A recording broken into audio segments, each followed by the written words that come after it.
really crucial match coming up, and we are off. And he's facing somebody who had the best day of all yesterday. Nodirbek Abdusattorov lost his opening 2 matches, and then yesterday, back with bench. Also, do you see that monitor behind them? I haven't noticed that. This is the first day where we have move numbers next to the players. Well, that's going to give us a helping hand as well as the players. Perhaps it's because in the Armageddon they do get increment after move 60, so just a nice way to keep track of the move count without having to write down all those clunky score sheets. And for Hikaru Nakamura, who's currently just had 1 match win, how crucial is this game? Nodirbek, he's on 2 points. I think a 50% score today would see him in a good place for the survival stage. But Hikaru, he's in danger zone right now. Yeah, we saw he had red next to his name because he is in a tie for last place. He and Ali Reza are in a difficult spot, but he has the opportunity in his hands. He's playing as Nodirbek Abdusattorov, and when I look at this position out of the gate, it's not something that we see in top-level play very often. This is a kind of cagey opening from Hikaru. He's showing game after game he's willing to take players into his territory, even if those openings may be considered dubious according to the engines. Yeah, I must admit, 6 moves in and already I'm a bit clueless. I haven't seen this position before that often at top-level chess. It looks like Black has a great position, pieces out, active. Hikaru has been dabbling in this opening a bit of late, so Abdusattorov, surprising to see him pause this early on. It must have been preparation. It was definitely easy, or at least possible, to predict this one, and okay, he brings his knight out. White does have a slightly better structure. Black has 1 backward pawn, the d pawn. But other than that, it looks very healthy for Hikaru. That's the essential point, though, in these openings. From the white side, you look at your queen sitting on its starting square. She's looking down the board, and that black pawn in front of the black queen, that one often gets stuck. So Hikaru pushes that pawn. Is that going to be a weakness later on? That's the key to this kind of position. And Hikaru does push that pawn to d6, and look at Abdusattorov there on the camera looking away. That's not because he's distracted. He's in recall mode. He's trying to remember his opening preparation. I'm expecting white's light square bishop to come out, kings to castle, and the middle game, yeah, it's just about who maneuvers better. Nodirbek Abdusattorov got a hot streak on day 2, taking down Denis Lazovic and Fabiano Caruana. This is a big game, and it's clear that Hikaru's opening approach is so much to do with his tournament situation. He's just had 1 match victory. He needs to create his chances at the position that we have. One thing's clear, that it is going to be a fun one. I'm slightly surprised with the placement of this bishop on d3, because very often in these openings, it's about the fight of that d5 square, that central square. And I was expecting that Nodirbek would naturally put that bishop on the diagonal of c4. Bishop d3, how would you explain this decision? I think he blundered, right? David, this looks like a bad move from Nodirbek. Yeah, I think already it's getting dramatic on this board. And look at this, Hikaru is pouncing on the mistake from the youngster. And knight to g4, there's a massive threat on the f2 square.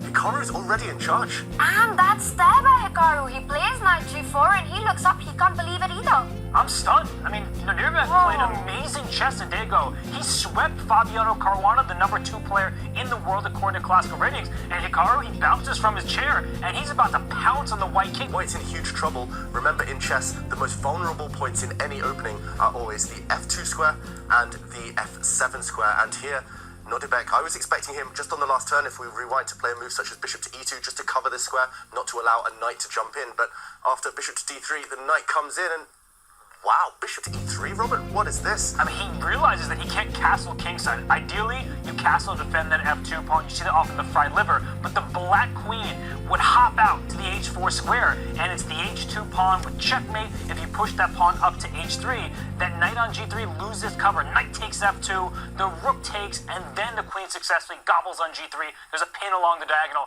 Black scoops up material and wins the game easily. Yeah, this was a real pitfall to avoid. He did.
Playing under 30 seconds. There's a white pawn on g7 which is acting like a shield to black's king. This is a crazy position, and in a time scramble, I'm expecting a decisive result. Who's closer to a victory here? I would take white just because you're material up and the black king not entirely safe. But look, black does have counterplay. This is far from one-way traffic. Nakamura, his knight is actually just as strong as some of the white rooks, as any of the white rooks. It holds everything together, and this e-pawn was marching very quickly, sprinting down the board. And that a6 pawn, that probably was meaningless because you can't bring your queen back into the game by taking the pawn next to it, because then you'll face a pin. So he was queen b6, not taking the pawn. He's desperately trying to get his queen back, but look at Hikaru. He's keeping pace, and now Nodirbek down to his final seconds. He might lose on time. Take a move. Oh, 1 second he made that move with, and it was a mistake. Now black's just coming in. Black's queen can take a pawn on c3. Black is coming to f4, everything. Nakamura, he's too quick, and Abdusattorov, again he made that move with 1 second left. Look at that white rook suddenly on h2. It's loose, it's going to drop off. Naka's class is shining through here. Is Nodirbek about to get flagged? Pawn to e2. Pawn e2 is winning. Just push the pawn. Hikaru knows it. He has plenty of time to execute it, and there it is. Winning position for Hikaru Nakamura with the black pieces. And he looks away, and it's handshakes, and Nodirbek resigns. Hikaru Nakamura gets the much needed win to start off his day. What a game this was, and that is a face